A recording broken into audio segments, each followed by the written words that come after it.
पाहूया लोकसभेच्या महासंग्रामासंदर्भातल्या टॉप 9 बातम्या। बारामतीचा तिढा सुटला, शिवतारे हर्षवर्धन पाटलांचे सूर बदलले। फडणवीसांच्या भेटीनंतर हर्षवर्धन पाटील अजितदादांचं काम करायला तयार। महायुतीचा धर्म पाळा, मतभेद विसरून नव्या उमेदीने कामाला लागा। बारामतीची जागा जास्तीत जास्त मताधिक्याने निवडून आणा, फडणवीसांचे आदेश। हर्षवर्धन पाटलांची माहिती।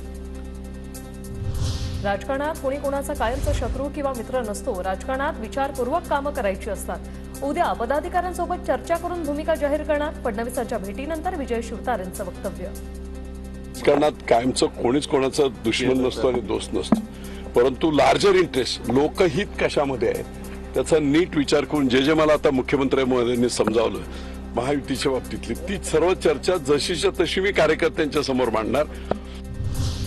मवियात 5 जागांवर मैत्रीपूर्ण लढतीसाठी काँग्रेस तयार। मित्रपक्षांसमोर झुकायचं नाही, तोडगा निघाला नाही तर मैत्रीपूर्ण लढतीसाठी तयारी। काँग्रेस बैठकीत नेत्यांचा सूर। सांगली, भिवंडी, उत्तर पश्चिम मुंबई आणि ईशान्य मुंबईची जागा न सोडण्याचा काँग्रेसच्या बैठकीत निर्णय। मैत्रीपूर्ण लढतीला हायकमांडचा हिरवा कंदील, सूत्रांची माहिती। सांगलीच्या जागेचा निर्णय सर्वांच्या सहमतीने घ्यावा लागेल। ठाकरेंनी सांगलीच्या जागेबाबत पुन्हा विचार करावा, नाना पटोलेंची प्रतिक्रिया।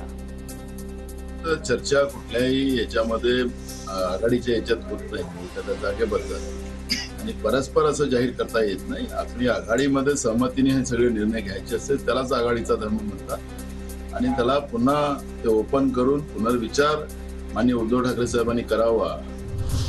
भिवंडीची जागा पवार गटाला जाण्याची चर्चा, काँग्रेसमधून नाराजी। भिवंडीची जागा पवारांनी काँग्रेसला द्यावी, नाना पटोलेंची मागणी। विचार माननीय उद्धव ठाकरे साहेबांनी करावा आणि भिवंडीच्या जागेमध्ये सुद्धा शरद पवार साहेबांनी ती जागा काँग्रेसला द्यावी अशा पद्धतीची भूमिका आमची आहे। वंचितला 5 जागांचा प्रस्ताव दिला होता। अकोल्यासह रामटेकच्या जागेचाही प्रस्ताव दिला होता। संजय राऊत यांची माहिती। आंबेडकरांसाठी शेवटपर्यंत बोलणी केली, संजय राऊतांचा दावा। काहीच नाही, अकोला तर आहेच आणि रामटेक सुद्धा आहे। 3च जागांमध्ये अजूनही नाही, 4 जागांचा प्रस्ताव होता आणि त्यानंतर गेल्या 2 दिवसापासून आम्ही त्यांना 5 जागा देऊ असंही सांगत होतो। तर आमच्याकडे फक्त 3 जागांचा प्रस्ताव होता। मविया आणि संजय राऊत वेगळे, राऊत आघाडीत बिघाडी करतायत, प्रकाश आंबेडकरांची टीका। प्रकाश आघाड़ी अलग है और संजय अलग है, तो जिसको हमने टारगेट बनाया था या जिसके बारे में कहा था वो संजय की बात थी कि वो महाविकास आघाड़ी के नाम से गलत आप लोगों को बयान दे रहा है। संजय जो है वो आघाड़ी में बिगाड़ करने में लगा हुआ है।